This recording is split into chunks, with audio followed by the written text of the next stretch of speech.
CM Chandrababu మొదటి సంతకం mega డిఎస్సీపై పెట్టారని మంత్రి సవిత తెలిపారు. అందుకు తగ్గట్టుగా డిఎస్సీ నోటిఫికేషన్ విడుదల చేశామని చెప్పారు. బీసీ విద్యార్థులకు 26 జిల్లాల్లోనూ డిఎస్సీ కోచింగ్ సెంటర్లు నిర్వహించామన్నారు. ప్రస్తుతం ఆన్లైన్లో డిఎస్సీ కోచింగ్ ప్రారంభించామని 24 గంటలు ఆన్లైన్లో కోచింగ్ తీసుకునే అవకాశం ఉందన్నారు. అందరూ ఈ అవకాశాన్ని సద్వినియోగం చేసుకోవాలని మంత్రి సవిత సూచించారు.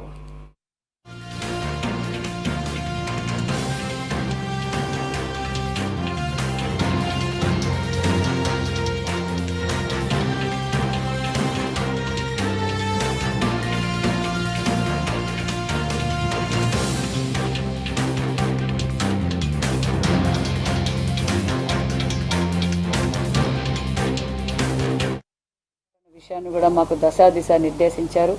13 జిల్లాల్లోనూ మేము mega DSC coaching BC welfare తరఫున 13 జిల్లాల్లోనూ నిర్వహిస్తామంటే అలా కాదు. విద్యార్థులు 5 సంవత్సరాలుగా వాళ్ళు కోచింగ్లు తీసుకొని చాలా ఇబ్బంది పడ్డారు. అలా 13 జిల్లాలకే పరిమితం కాకూడదు. కొత్త 26 జిల్లాల్లోనూ జిల్లా హెడ్ క్వార్టర్స్లో మీరు డిఎస్సీ కోచింగ్ సెంటర్లు పెట్టండి అని చెప్పారు. 26 జిల్లాల్లోనూ మెగా డిఎస్సీ కోచింగ్ నిర్వహించాం. విజయవంతంగా విద్యార్థులు కూడా కోచింగ్ తీసుకున్నారు. వారికి స్టే ఫండ్ మరి మెటీరియల్ కూడా అమౌంట్ అందజేసాం. 1500 రూపాయలు, 1000 రూపాయలు.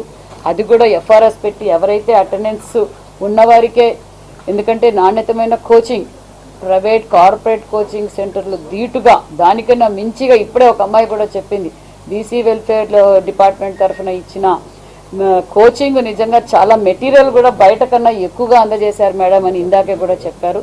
మరి ఈరోజు మరి అంతేకాదు ఆన్లైన్ ఆఫ్లైనే కాదు, మరి ముఖ్యమంత్రి గారు మాకు దిశ నిర్దేశించారు. ఎందుకంటే చాలామంది ఈ విద్యార్థులు ఇంకా ప్రిపేర్ కావాల్సిన వాళ్ళు ఉన్నారు, చాలా ఇబ్బంది పడుతున్నారు. మీరు ఆన్లైన్ కోచింగ్ కూడా అందుబాటులో ఆన్లైన్ కోచింగ్ కూడా ఓపెన్ చేయండి అని చెప్పారు.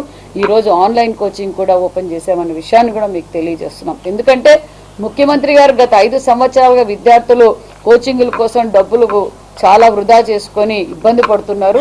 వారికి ఎలాంటి ఇబ్బంది కలగకూడదు. ఆఫ్లైన్ అయిపోయింది, ఆఫ్లైన్ తీసుకున్న వారు కూడా మళ్ళీ దీన్ని ఉపయోగించుకోవచ్చు. ఈరోజు ఆన్లైన్ కోచింగ్ ద్వారా అంటే any time 24 hours online coaching తీసుకోవచ్చు. అన్లిమిటెడ్ ఎంతమంది స్టూడెంట్స్ అయినా ఆన్లైన్ కోచింగ్ తీసుకోవచ్చు. అది కూడా ఎక్స్పీరియన్స్ ఉన్న ఇన్స్టిట్యూట్కి ఇచ్చాం.